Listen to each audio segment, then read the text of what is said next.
Coucou tout le monde, écoutez, c'est le solstice d'été jeudi qui vient et j'ai l'impression que c'est déjà en train de travailler chez moi depuis plusieurs jours parce que je suis en train de ressortir des gros dossiers liés à la sorcellerie, certainement parce que le sabbat de l'Ita approche. Alors aujourd'hui, j'avais envie de vous parler des catégories socio-professionnelles des personnes qui sont passées sur le bûcher et vous allez voir qu'on peut avoir des surprises. Alors juste pour rappel, vers la fin du Moyen-Âge, d'énormes bûchers ont été allumés dans toute l'Europe et c'est pas moins de 50 000 personnes qui ont péri dans les flammes de ces bûchers. Et c'est 100 000 personnes qui ont été accusées de sorcellerie, mais Dieu merci, certaines ont été relâchées. On va commencer par la première catégorie socio-professionnelle de ces victimes qui ont fini sur le bûcher. Eh bien, figurez-vous qu'on trouve les travailleurs de la terre, les paysans, riches ou pauvres. Ça peut paraître surprenant, mais en fait c'était quand même très intéressant à l'époque de dénoncer son voisin, on va dire un voisin peut-être qui avait plein de biens, plein de terres, qui avait des grands troupeaux finalement d'animaux. Ça pouvait être très très intéressant de le dénoncer puisqu'après en fait c'est le village qui se partageait les biens de ces riches paysans. Ensuite, on trouve les gardiens de troupeaux. Les gardiens de troupeaux, que ce soit vaches, porcs, moutons, chèvres, peu importe.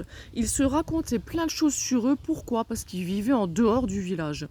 Ils étaient accusés de connaître des secrets. Des secrets qui pouvaient éventuellement guérir leurs animaux. Ils étaient accusés aussi de connaître les plantes. Mais surtout, ils étaient accusés d'être des dresseurs et des meneurs de loups. C'est-à-dire que pour défendre leur troupeau, ils devaient parfois en fait s'opposer aux loups et du coup on disait d'eux en fait que c'était des dresseurs de loups et ça c'était vraiment la pire des infamies au Moyen-Âge.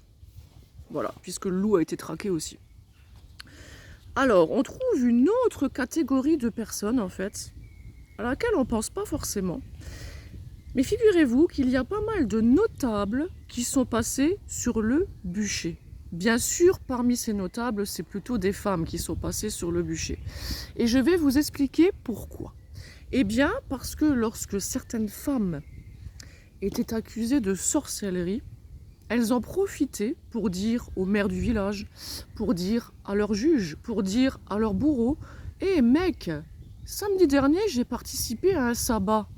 Et devine qui a dansé avec moi?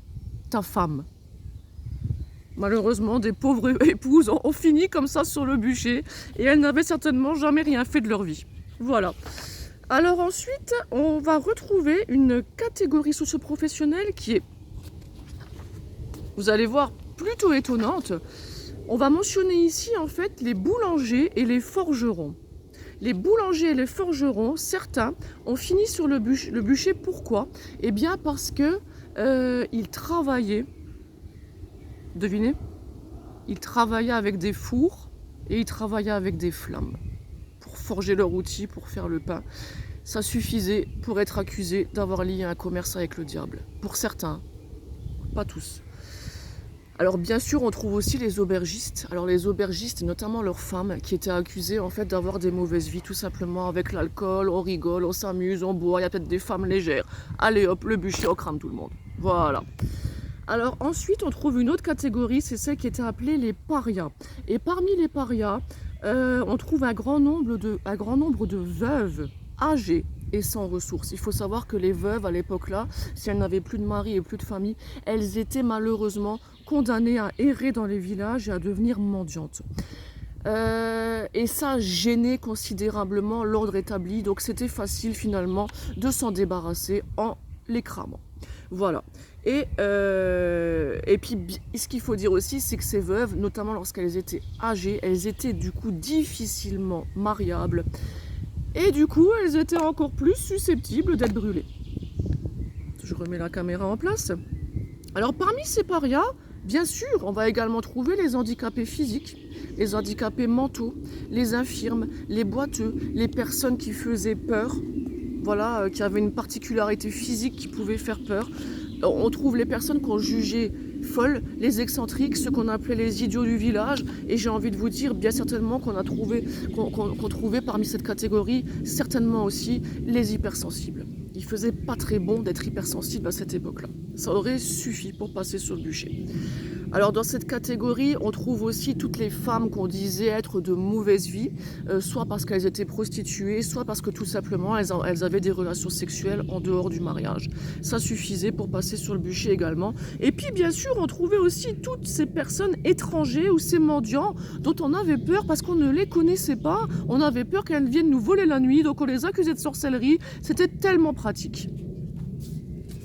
Voilà, alors maintenant je vais revenir bien sûr à la catégorie qui peut peut-être nous intéresser plus particulièrement, c'est-à-dire nous ces personnes qui sommes dans la spiritualité ou dans la guérison. Donc les personnes qui étaient accusées d'avoir la faculté de maléficier, c'est comme ça en fait qu'on appelait les guérisseurs. Alors dans cette catégorie on trouve les sages-femmes, et les guérisseurs et les guérisseuses, voilà, qui étaient accusés d'avoir la faculté de maléficier.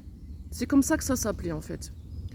Alors ici, je tiens tout particulièrement à souligner que les sages-femmes ont été particulièrement victimes de monstruosité.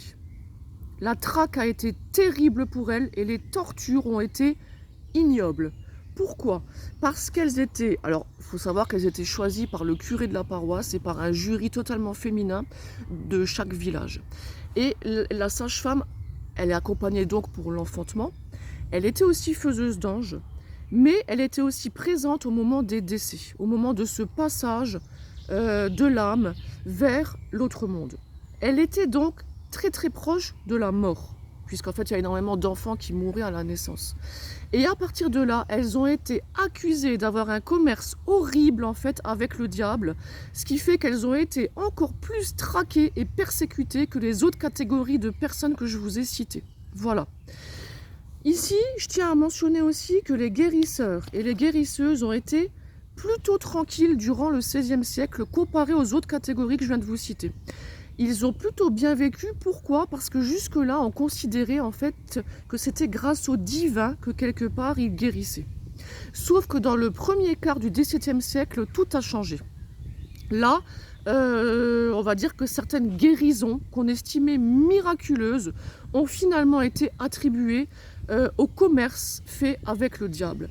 Il suffisait de souffler sur une plaie et que cette plaie guérisse pour finir sur un bûcher. Il suffisait de connaître les plantes qui soignent. Il suffisait de partir même en pèlerinage, ou pire, de diligenter quelqu'un qui partait en pèlerinage pour faire des prières. Il suffisait de ça pour être accusé finalement de sorcellerie et de finir sur le bûcher. Les guérisseurs et les guérisseuses sont vraiment devenus une catégorie démoniaque à la fin du Moyen-Âge. Et c'est même ainsi en fait que certaines guérisseuses ont carrément renoncé quelque part à leur capacité, à leur faculté. Elles ont renoncé à officier, à aider les autres par peur d'être brûlées. Voilà, je pense que je vous ai à peu près résumé les plus grandes catégories qu'on pouvait trouver sur le bûcher. Alors bien sûr, ces sources ne viennent pas de moi, elles viennent d'un auteur que j'adore et qui a écrit ce bouquin. Voilà, les procès de sorcellerie au XVIe et au XVIIe siècle. Livre que j'adore relire de temps en temps. Alors si cette vidéo vous a plu, si vous avez appris des choses, eh bien vous pouvez la commenter. Je vous embrasse.